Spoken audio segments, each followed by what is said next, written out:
Sayantan. Thanks for joining us today. How are you doing and where are you joining us from? Thank you, Samvaad, for having me here.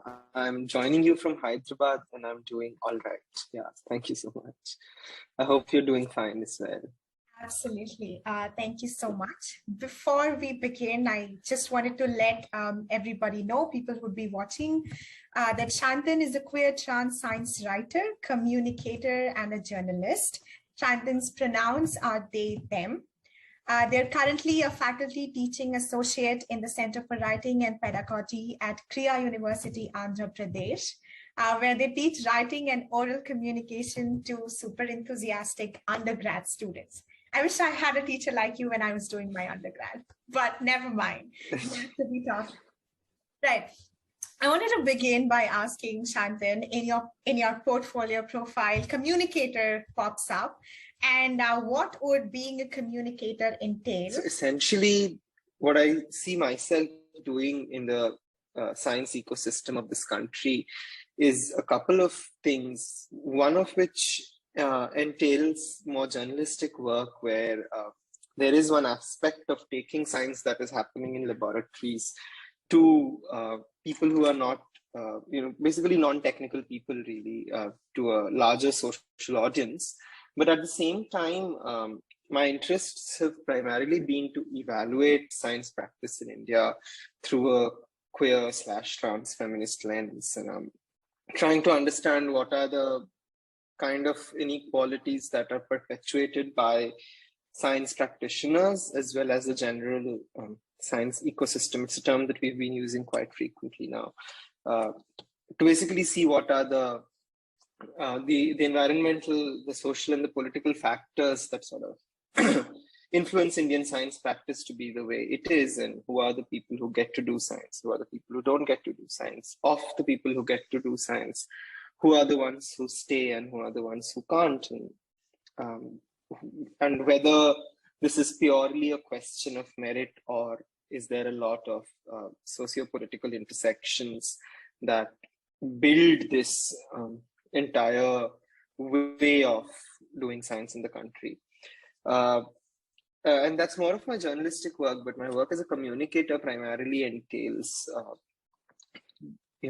taking stuff that usually happens in laboratories and stuff that's done by technically trained people in the discipline to people who are not as technically trained. And the way I've been doing it, the couple of methods that I use other than just text are comics, and I have also written a children's storybook, a picture book.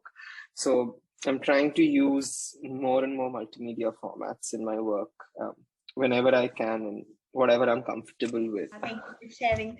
Since you mentioned it a while back, and I want to bring it up, you wrote the book, The Plant Whisperer, and I was just reading it like a couple of days back. And I was so intrigued by it. First of all, I love children's books, and the ease with which you have tried bringing the confluence of so many stuff to let everybody know it is an English book. It's a children's English book, which is the biography of an ecologist named Dr. Jayashree Subramaniam, through a young Jayashree who loves nothing more than plants. My takeaways were very simple. As a woman, the biases that exist in the world of science and how mustard seeds are used both literally and metaphorically to talk about so much. If you could please spend some time and talk about what was the inspiration behind the book.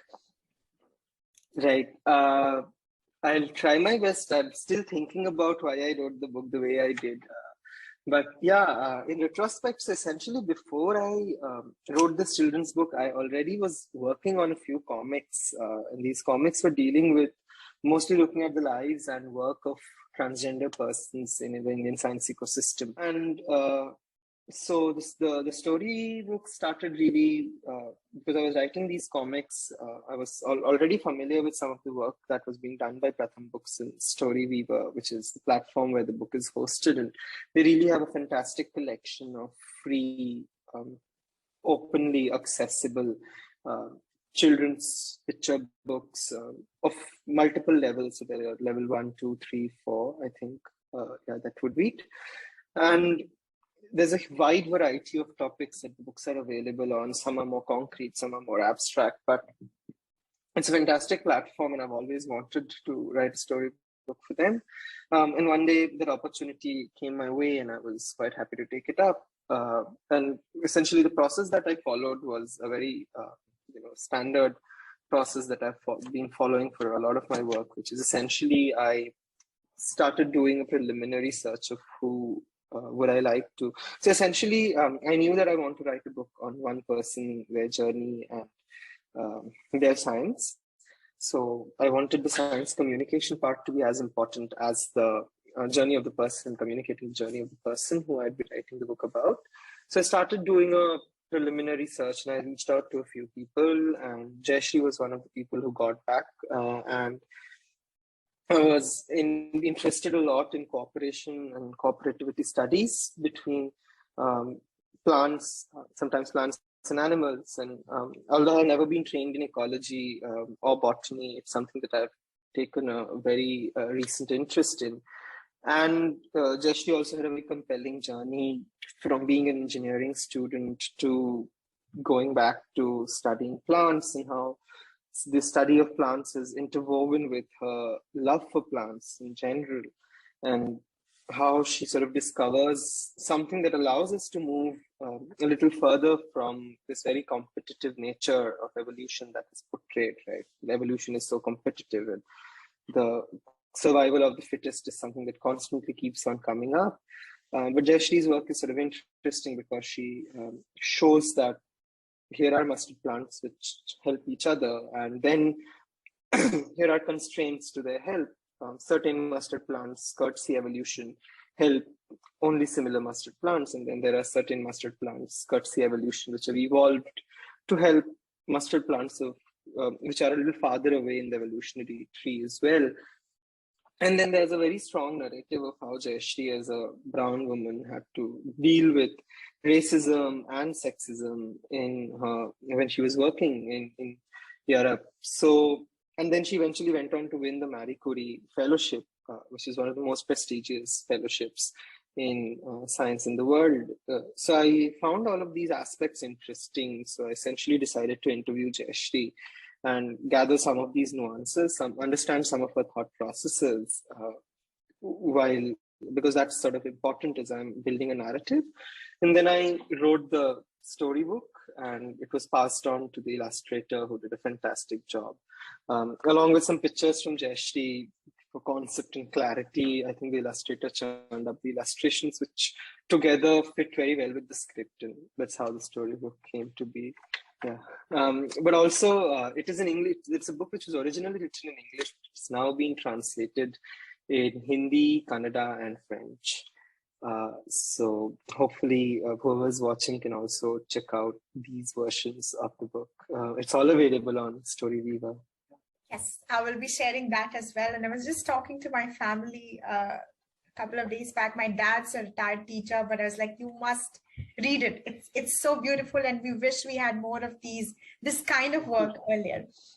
So thank you for doing that. A connected question that I'm thinking of right now, and you said when you write, and since your stint with writing has been quite some now, spread over a period of years, do your personal experiences shape the way you write the stories? Or are you a kind of writer who completely detaches and focuses on the story? How is the process like for you, and what does it make you feel, or what are you left with after you finish working on a piece of work? Yeah, I don't think it's really possible for anybody to be completely detached from the participant and the subject of their writing. I don't really believe that we are as objective individuals as we'd like to be, and there's a lot of great feminist work that argues that acknowledging this influence of our personal positions actually makes our work better, rather than trying to detach ourselves from these personal positions. And the personal is also political, so a lot of what I think of myself as a personal, which I think is personal for me, is something that's a larger political question, which has its own place in a socio-political analysis of who I am and where I have come to be. So I'm quite sure that most of the work that I do is heavily influenced by my own identities and experiences in the world. For example, if you look at the comics that I have made, and I'm currently working on one, you will see that it's always talking about trans individuals who may or may not have other, whose trans identities may intersect with other marginalized identities. And I'm always working with illustrators, at least for my comics, I'm always working with illustrators who come from some of the other marginalized background. And if the comics are dealing with trans people, there's a high probability I'm going to only work with transgender illustrators. And it's also a journey of finding myself through my work, because I don't know how to explain this better, but a lot of my work is also self-reflexive, in the sense that I'm constantly trying to find out what writing about this means for me, and why am I writing about this, and how that changes me as a person once I'm done writing that work. So it's a very, it's a conversational process, it's a dialectic process where I start thinking in a certain way, and the end of it, both the piece of writing and I have been transformed in some of the other way. And that's really what keeps many of us going as writers, because there's not a lot of other things to keep us going, except the fact that we are putting out great stories in the world, and hope transforming ourselves in the process. Absolutely. What an absolutely delightful and kind way to put this. Paying it forward, you are being the guiding light in your process of writing and creating work that's truly transformational. You're also including people and bringing their journey alongside yours, and then it becomes a shared collective, and it looks like there's a lot of hope. So thank you for doing that. I want to switch gears a little bit and mention to everybody that Sayantan had worked on a report. It was very recently out and was covered by The Wire, which was later removed by NCERT after backlash. It was a report. It was a report about creating a manual with a focus on transgender inclusive school education.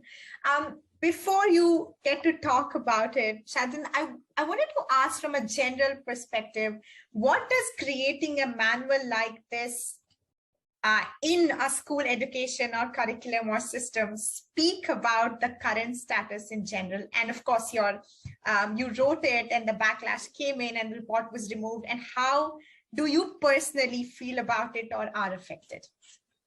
Yeah, I just like to draw a trajectory of the incidents that happened, in the sense that I was in no way associated with writing of the original manual by the NCERT, but many other transgender individuals and educationists who are much more experts in their fields did contribute to writing the manual, and the manual was put up sometime around August or September this year.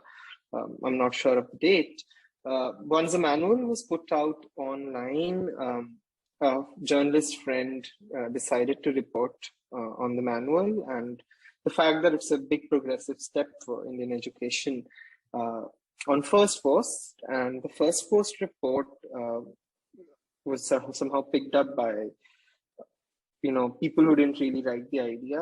Most of them seemed to belong to Hindu right-wing groups in the country.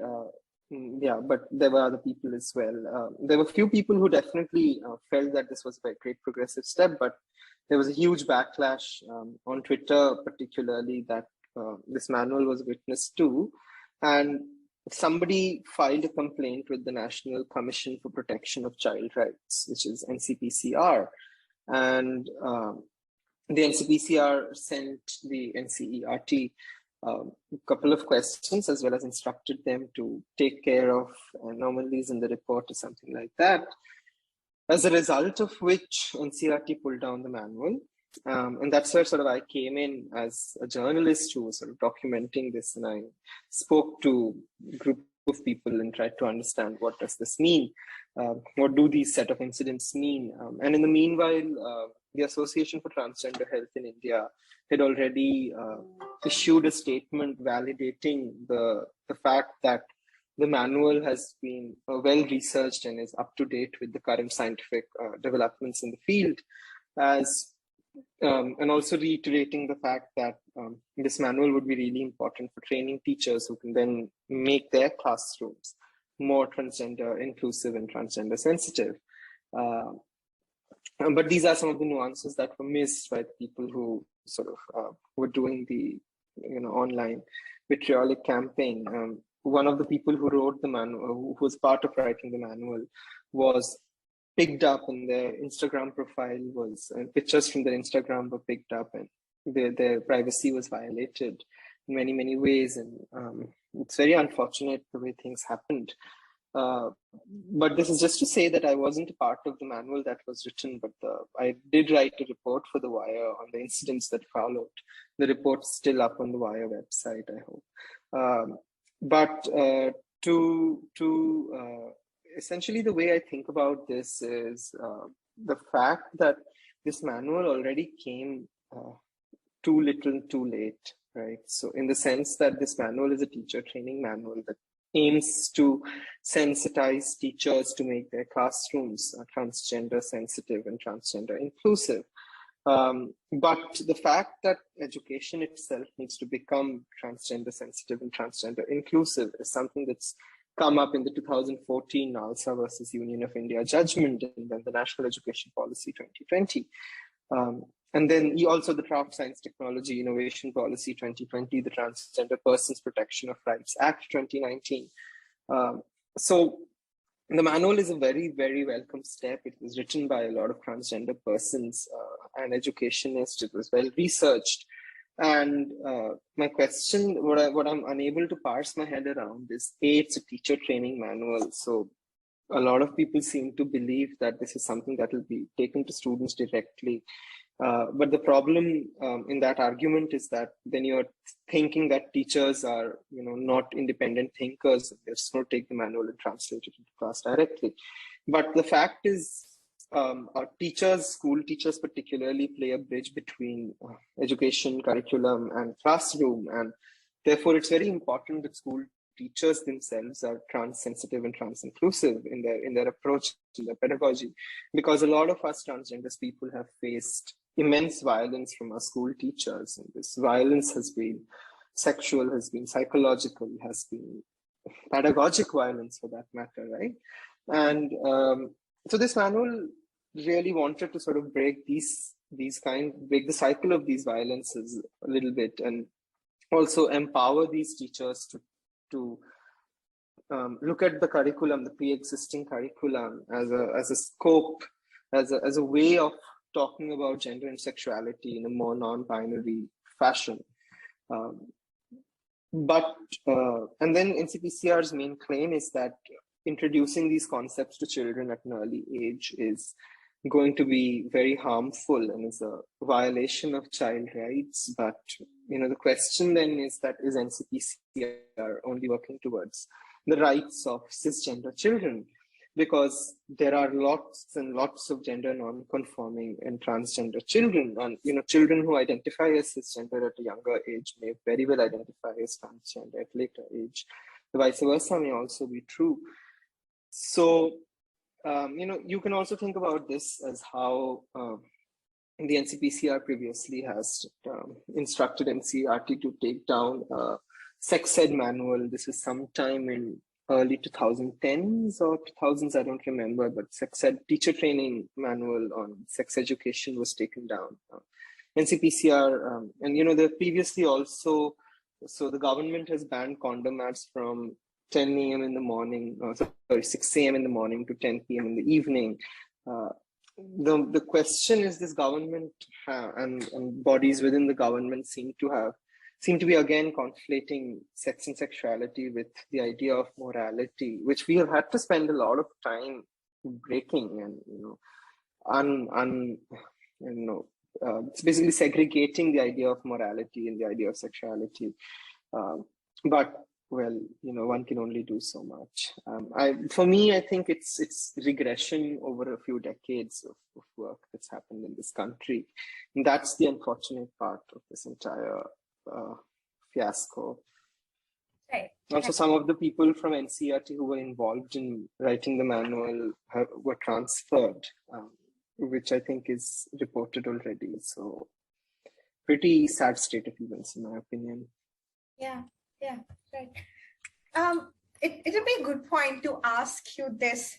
As an educator, when we speak of now, what excites you in the space or the landscape of education? And if I may, what brings hopelessness? So let me first answer your second question, which is what brings hopelessness. And I think what brings hopelessness as an educator for me is the fact is a couple of things. One is how much of our educational spaces, definitely private universities, but also government universities and institutions, how in the process of thinking that they are going to do some great meritorious work and they're going to take in a group of students who they think have a lot of merit, have essentially become Savarna Agraharams, where you only have a certain group of people with a huge amount of generational privileges that who come and sort of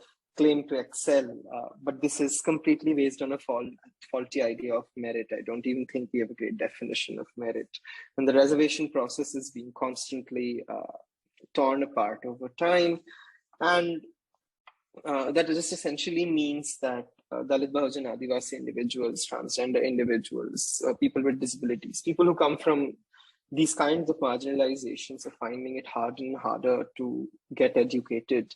And that's severe, and that has a severe impact on social justice and the fabric of education of this country.